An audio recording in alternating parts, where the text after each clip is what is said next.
Part 2. Leaven. From the series The Spirit of Opulence, by Wallace Wattles.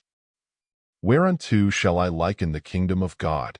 It is like leaven, which a woman took and hid in 3 measures of meal, until the whole was leavened. The kingdom of God is in nature like the leaven in the meal, in all and through all.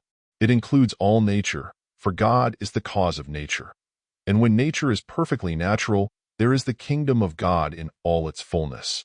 If God be the mind of nature, then there can be no more perfect expression of God than in the naturalness of nature. The kingdom of God includes all life, for God is the life itself. And when life is lived in a perfectly natural way, there is the kingdom of God in all its fullness. For there can be no more perfect expression of God than the living of life in a natural way. And this brings us to the question, how may life be lived in the natural way? The living of life consists in continually advancing into more life. Drop a seed in the center of a field. The life in the seed at once becomes active. It ceases to merely exist and begins to live. Soon it produces a plant and a seed head, in which there are 30, 60, or 100 seeds, each containing as much life as the first seed contained. These fall into the ground, and in their turn begin to live. And in time there are 1,000,000 seeds in the field, each containing as much life as the first seed contained. The life of the first seed, by the mere act of living, has increased 1,000,000-fold. The living of life consists in continuously increasing life. There is no other way to live. This necessity of life for increase is the cause of what we know as evolution. There is no such thing as evolution in the mineral world. Minerals do not advance or progress. Lead does not evolve into tin, tin into iron, iron into silver, silver into gold, and so on. Evolution is found only in the organic forms of life, and is caused by the natural necessity of life to find fuller and fuller expression. Life on this earth began, no doubt, in a single cell, but a single cell could not give sufficient expression to life, and so it formed a double-celled organism, then organisms of many cells, then vertebrates, then mammals, and finally, man. All this because of the inherent necessity of life to advance forever into more complete expression. And evolution did not cease with the formation of man. Physical evolution ceased, and mental and spiritual evolution began. Man, from the beginning, has been developing more ability to live. Each generation is capable of living more than the preceding generation. The race is continually advancing into more life. And so we see that the living of life means to live more. The action of consciousness continually expands consciousness. The primal necessity of mind is to know more, and feel more, and enjoy more. And this necessity of mind is the cause of social evolution and of all progress. If we take conscious life, as we must, to be the highest expression of God, or of the mind of nature, then the purpose of all things must be to further the development of conscious life. And if man is the highest form of conscious life, and he is, then the purpose of all things must be to further the development of man. And if the development of man consists in the increase of his capacity for life, then the purpose of all things in nature must be to further the continuous advancement of man into more and more of life. Life finds expression by the use of things. The measure of a man's life is not the things he possesses, but the number of things he is able to use rightly. And to have fullness of life is to have all the things we are capable of using rightly.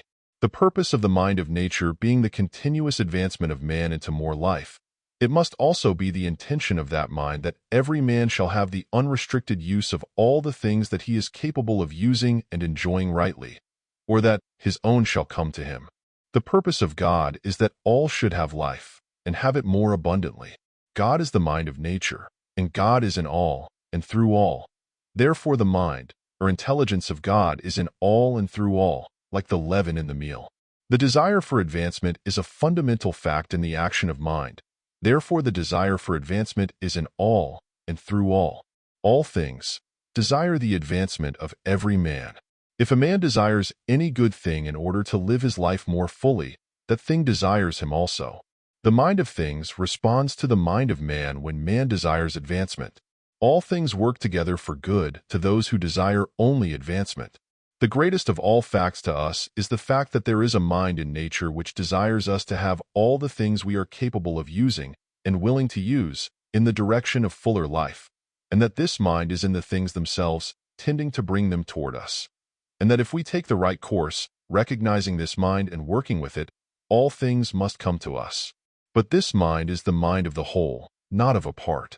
And if we lose sight of the whole and enter into competition with our fellows for a part, we lose all. For competition for a part is virtually a denial and rejection of the whole. He who recognizes and accepts the whole cannot compete for a part. It is the idea of competition for a limited supply which prevents us from seeing and accepting the abundance which is ours. We still keep up the foolish struggle of Caesar's kingdom because we cannot see the kingdom of God, which is all around us and within us. If my kingdom were of this world, then would my servants fight, said Jesus. We do not get fully out of the ideas of the kingdoms of this world. We still do more or less fighting. But how are we to avoid competition when the whole business world is proceeding on the method of competing for a limited supply? How can we get work without competing for jobs? Can we succeed in a competitive world without competing? Shall we withdraw from the world and form communistic societies? Certainly not. To try that is to fail. A communistic community is a body of people who do not compete with each other, but who do compete with everybody else.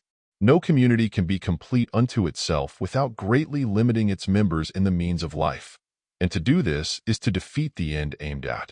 And if it is not complete in itself, satisfying all its wants, it must compete with the outside world for what is lacking, and this is what we seek to avoid.